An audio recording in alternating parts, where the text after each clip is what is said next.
Ceci est un livre audio autogénéré par Google. 1. Pourquoi pédiatre? Mulhouse, le 23 octobre 1966. Je franchissais pour la première fois le seuil du pavillon 31 du service de pédiatrie.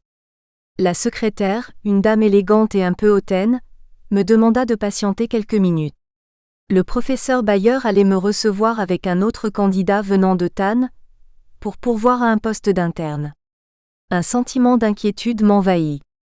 Je ne m'attendais pas à ce qu'il y ait un autre candidat, de surcroît originaire de la région. D'un seul coup, la déception de Colmar survenue 2 mois plus tôt me revint à l'esprit.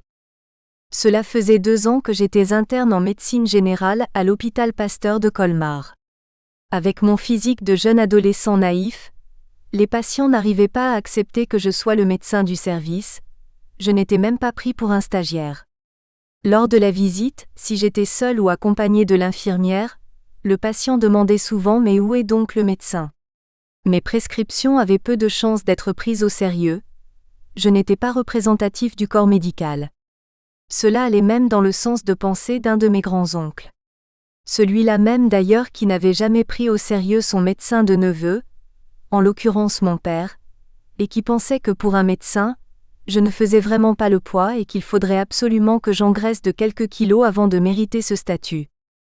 Un stage effectué dans un service de pédiatrie à Strasbourg m'avait donné l'envie de me lancer dans cette spécialité. Au milieu des années 1960, les postes d'interne en pédiatrie étaient très convoités et il n'était pas facile d'en trouver un vacant. 2 mois plus tôt donc, le chef du service de médecine interne où j'étais affecté, qui connaissait mon désir, m'avait recommandé en pleine visite d'aller voir le Dr W, chef du service de pédiatrie. Il venait d'apprendre qu'un poste s'était libéré. Plein d'espoir, je m'étais précipité au secrétariat de pédiatrie, bien décidé à tenter ma chance. Mieux classé au concours d'internat que les autres candidats, je devais d'après moi, en toute logique et justice, obtenir le poste d'interne. À ma grande stupéfaction, sans même me recevoir, le Dr W choisit Aline Monsieur, moins bien classé que moi, dont les parents étaient des notables de Colmar. Jugez de mon désarroi. La salle d'attente du professeur Bayer était assez quelconque.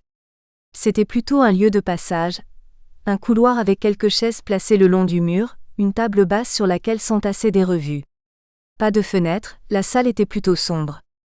J'aperçus assis tout au fond, un solide gaillard aux joues bien rouges. Il était interne en cardiologie à Mulhouse et c'est son père, médecin à Tannes, qui l'envoyait au professeur Bayer. Quoiqu'également moins bien classé que moi au concours, il disposait de 3 atouts décisifs. Il était interne à Mulhouse, moi à Colmar, il était alsacien et haut-rhinois, moi j'étais un bougnoul, il était recommandé, moi j'étais seul. La porte du fond s'ouvrit et un monsieur sans âge apparut. Sans quitter des yeux ses chaussures, il nous fit signe d'entrer. « Messieurs, vous voulez être pédiatre? Sachez que dans notre spécialité, il faut savoir se réveiller à 2 heures du matin avec le sourire, qu'il n'y a pas de machine à sous, et que vos seuls outils seront vos 5 sens et votre capacité à douter. Donnez-moi votre classement au concours. » Après avoir jeté un regard sur nos documents, il se tourna vers moi et me dit « Dans 1 semaine à 8 heures du matin, soyez présents au Soviet. » Je mis un certain temps avant de revenir à moi, de prendre conscience que j'allais entrer dans le clan des pédiatres en formation, dans la grande famille des pédiatres. En sortant du pavillon de pédiatrie, je ne m'imaginais pas encore que ce bâtiment allait faire partie intégrante de ma vie pendant 40 ans. Dehors, ma jeune épouse m'attendait. Nous étions mariés depuis 6 semaines et nous ne savions absolument pas quel allait être notre avenir. Nous étions de nulle part, elle franco-suisse, moi franco-iranien, nous n'avions que des racines aériennes et plein d'espoir dans la vie. Tu vois bien qu'il n'y a aucune raison de douter, tu t'inquiètes toujours pour rien. Cette phrase, j'allais l'entendre souvent, elle résume assez bien les rapports qui se sont installés entre elle et moi. Elle toujours confiante et moi toujours sur mes gardes. Encore aujourd'hui, je me demande ce qui m'a amené à être médecin et médecin d'enfants. Il me semble que cela coulait de source, que je ne pouvais être que cela et rien d'autre. Lorsque j'étais enfant à Biarritz, mon grand-père m'avait autorisé à cultiver un bout de terrain derrière l'hôtel Saint-Julien qu'il dirigeait.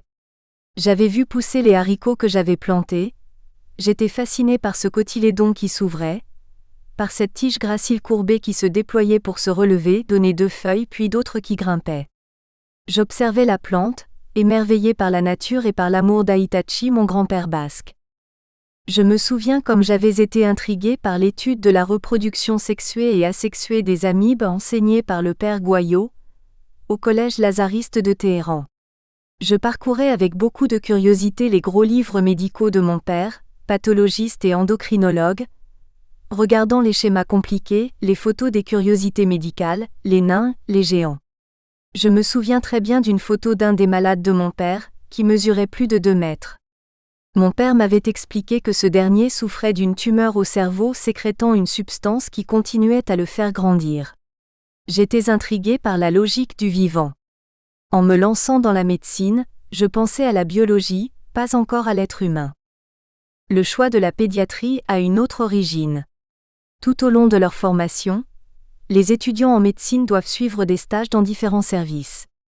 À l'époque de mes études, les services étaient dirigés par des mandarins. Dans sa tournée des malades, le patron était suivi par sa cour, agrégé, chef de clinique, assistant interne, externe, première infirmière, deuxième infirmière et la traditionnelle cohorte d'étudiants. Personne ne parlait, sauf le patron. Les chefs de clinique étaient autorisés à dire oui monsieur, non monsieur, et c'était tout. Personne ne posait de questions. On écoutait avec respect et admiration les paroles sacrées du patron. Les jours fastes, il daignait s'adresser à un étudiant pris au hasard ou qui se cachait derrière un autre et posait sa colle. Il ne donnait jamais l'impression d'être satisfait de la réponse, et si par malheur la réponse n'était pas la bonne, le patron s'emballait dans des tirades interminables, rappelant qu'autrefois les étudiants connaissaient leurs cours, étaient capables de réfléchir et de travailler, tandis que maintenant.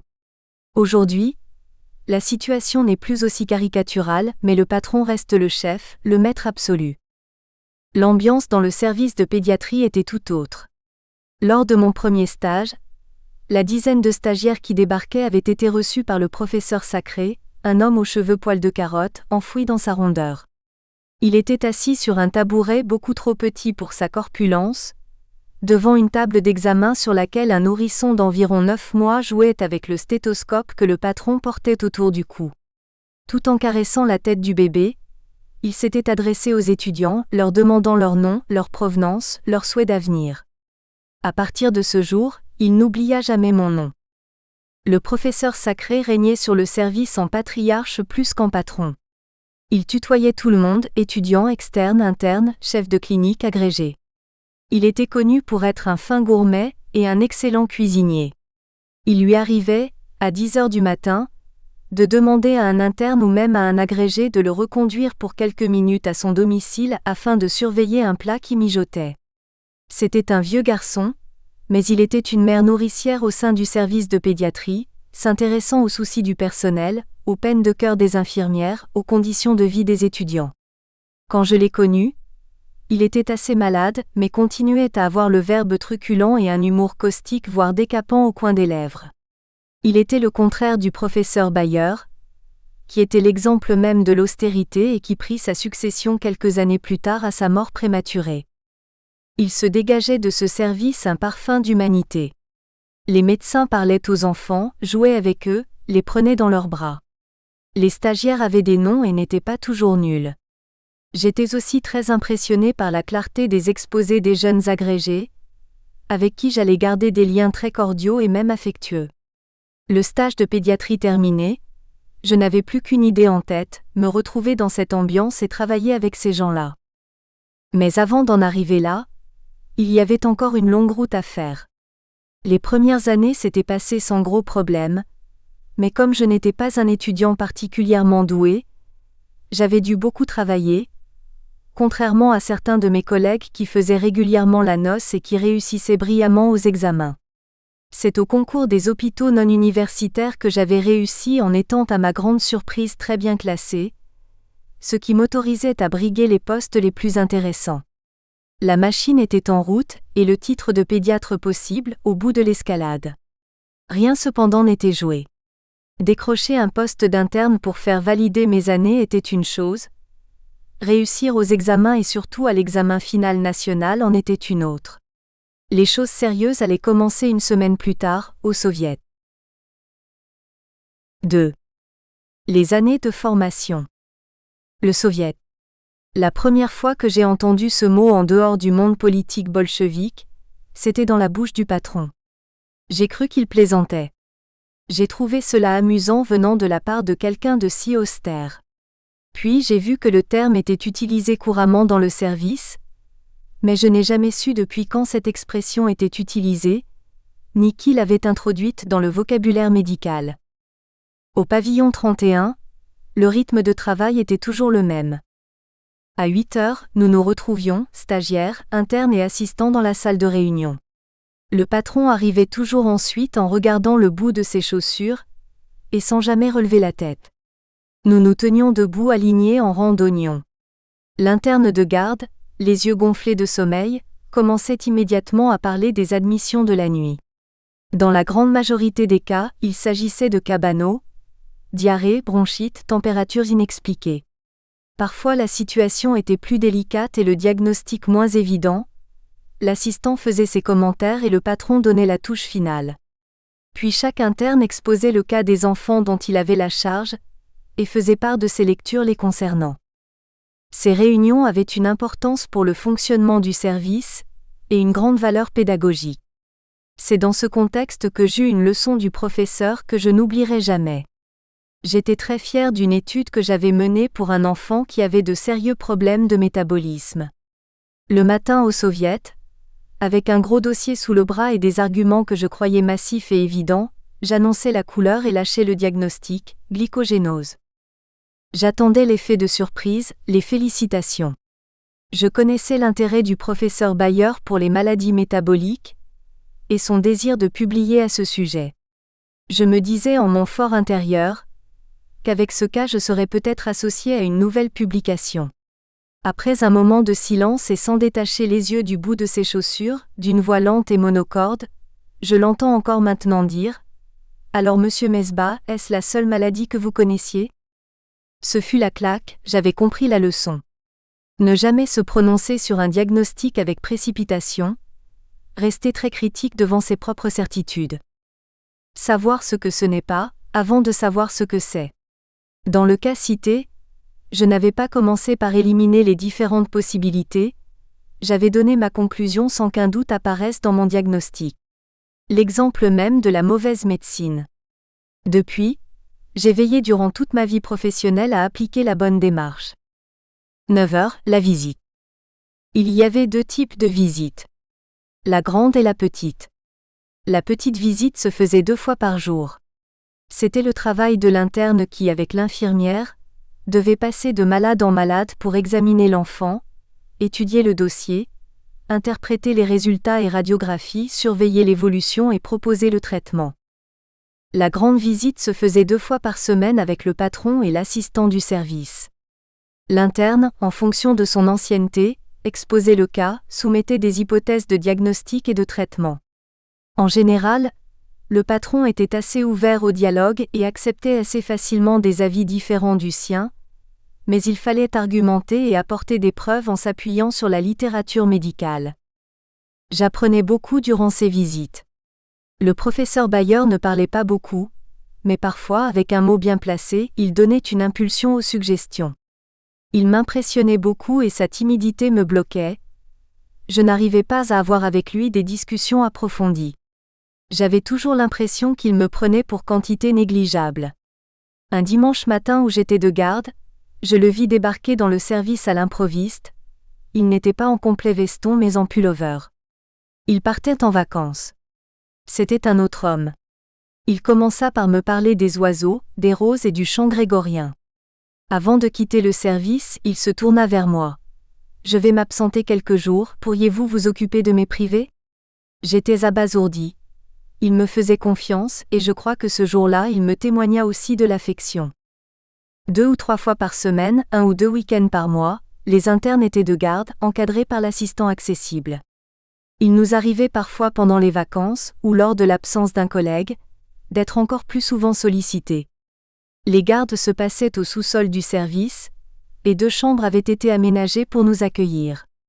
Lorsque mon tour de garde arrivait, Toute la famille, ma femme, notre premier fils et moi, déménagions et dormions dans ce que nous appelions la grotte, dans un lit de 70 cm de largeur. La nuit, j'étais appelée plusieurs fois.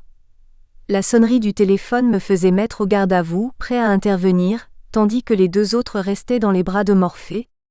Le lendemain matin, il fallait reprendre le travail habituel, être présent au soviet, faire le compte-rendu de la garde, faire la visite. Aujourd'hui, les choses ont un peu bougé. Les médecins de garde, internes, assistants et les plus hauts gradés ont droit à des congés de compensation. C'est même devenu une obligation pour la direction de l'hôpital, de s'assurer que tout gardiste ait son repos de sécurité, ce qui parfois crée de véritables paniques dans l'organisation générale, comme me l'a assuré le nouveau chef du service. À l'époque, les 48 heures de garde sans compensation faisaient partie de la routine du pédiatre en formation.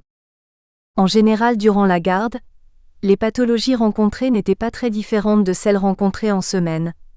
Affection aiguë banale, poussée de température, diarrhée, etc., mais l'attitude des parents était tout autre.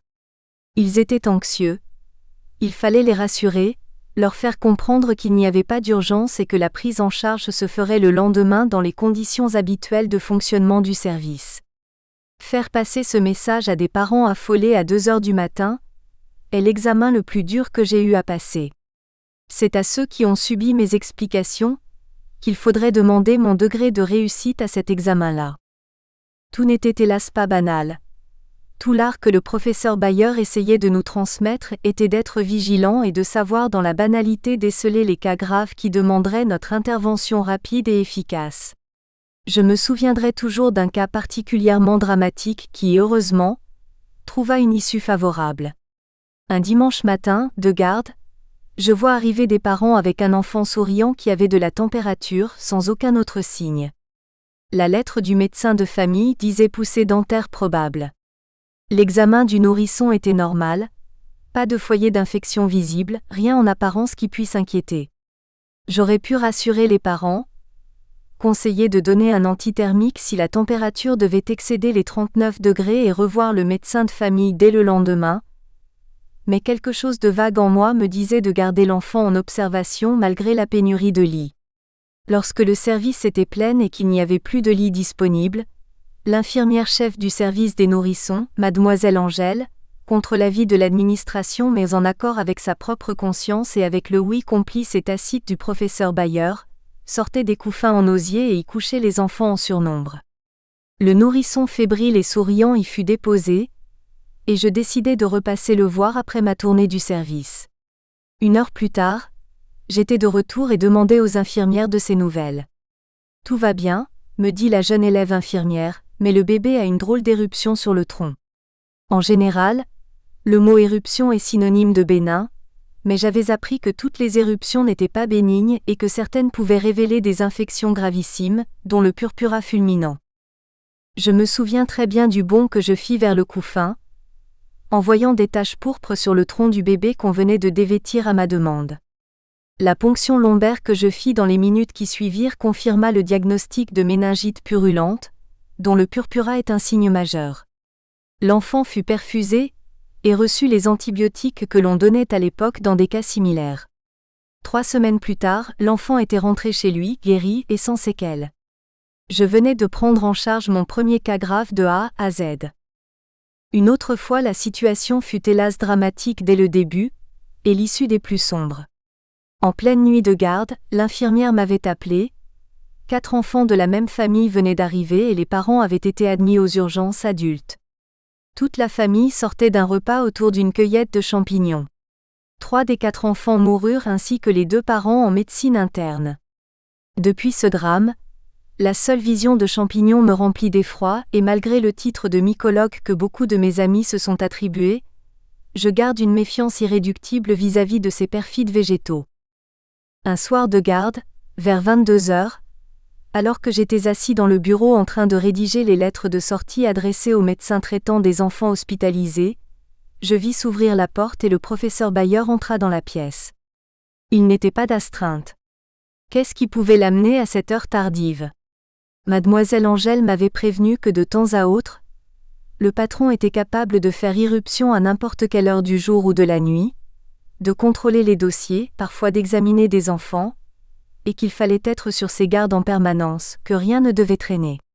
Il avait horreur du désordre et des dossiers éparpillés.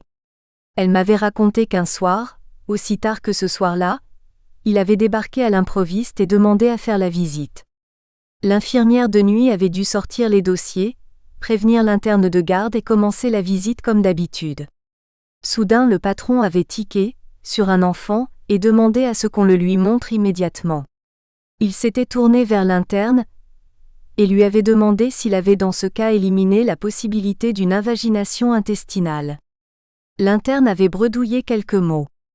Devant la réponse insuffisante pour lui, le patron avait demandé à l'infirmière de déshabiller l'enfant et avait pratiqué le toucher rectal, qui est un examen indispensable dans l'exploration clinique du système digestif.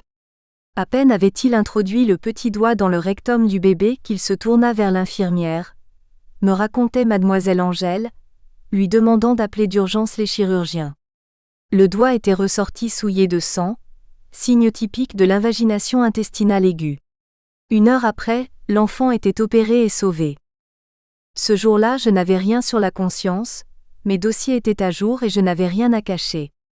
J'avais en tête tous mes petits patients, et j'étais prêt à répondre à toutes les questions, mais le cas de l'invagination aiguë du cas de mon collègue restait dans ma mémoire et je craignais que le patron ne cherche la petite bête et me fasse déballer tous les dossiers. Il était 22 heures, et je commençais à avoir sommeil. Mon cher monsieur Mesbah, il nous appelait toujours monsieur, madame, mademoiselle, jamais de nom sans son attribut, jamais de prénom. J'ai vu de la lumière dans votre bureau et je me suis dit que c'était le seul moment où je pourrais vous interroger sans être dérangé. Dites-moi maintenant tout ce que vous savez sur les glycogénoses.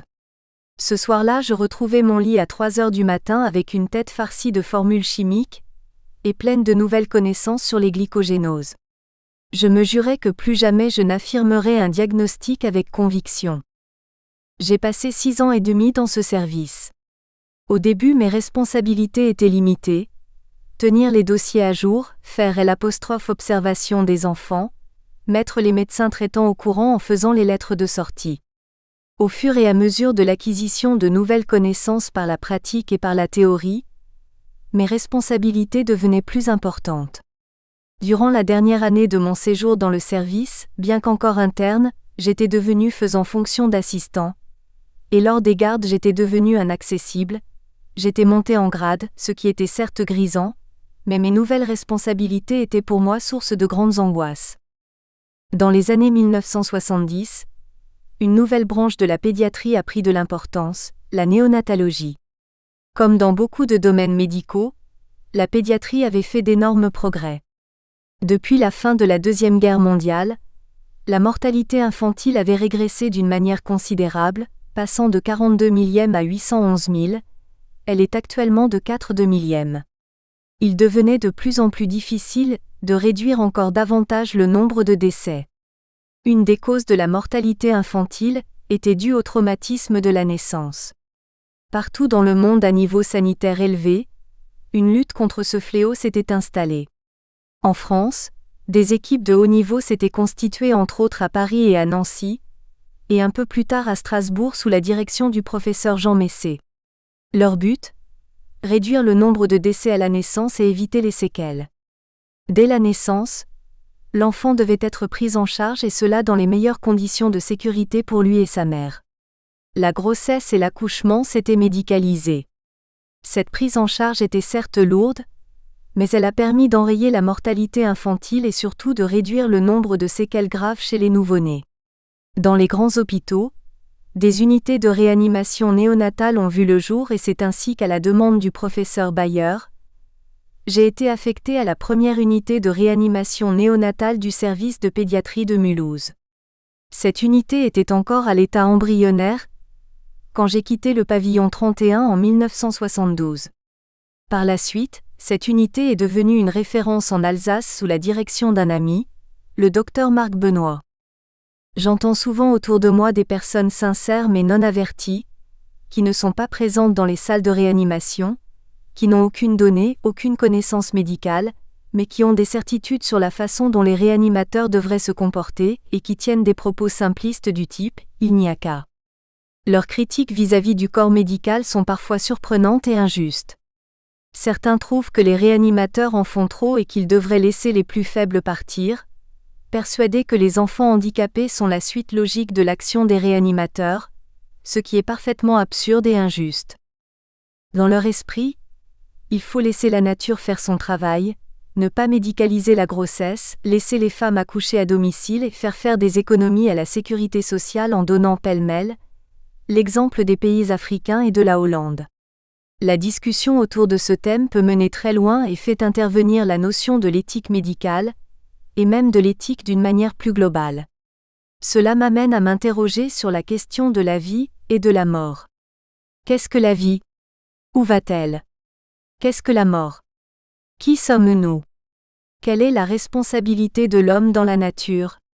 Quelles sont les différentes dimensions de l'homme? Dans mon quotidien de médecin, j'étais confronté à la question de la souffrance. Jusqu'à quel degré est-elle tolérable? La souffrance était, me semblait-il, une notion relative, et le seuil de la douleur tolérable n'était pas le même pour tous les individus. Devait-on à tout prix éviter la souffrance, la faire disparaître, y compris en supprimant la vie? La question de l'euthanasie passive se posait. Une voix en moi disait oui, mais était très rapidement étouffée par une autre qui criait au scandale, et qui hurlait que la vie doit absolument être préservée. En réalité, à chaque fois que je croyais avoir une réponse, le contraire venait l'effacer. Les réponses ne sont-elles pas multiples et relatives? À ce jour, je ne me sens toujours pas capable d'en apporter une qui soit définitive. J'entends une voix qui chuchote. La certitude, un sentiment très noble, un sentiment très beau, un sentiment de force, un sentiment de loi, un sentiment de foi, un sentiment de roi, un sentiment de moi, un sentiment qui tue. Un jour, je vis arriver dans le service un garçon d'environ 8 ans qui avait mal au genou. C'était un enfant dynamique, gai et très agréable. D'après les parents, les douleurs avaient fait leur apparition à la suite d'un match de football. Il s'agissait très probablement d'un petit traumatisme banal. En l'examinant, je fus un moment intrigué par une petite tuméfaction juste au-dessus du genou, mais je luttais avec moi-même pour ne pas évoquer mentalement mes cours d'oncologie. Par prudence, je demandai quand même une radio et une prise de sang de routine.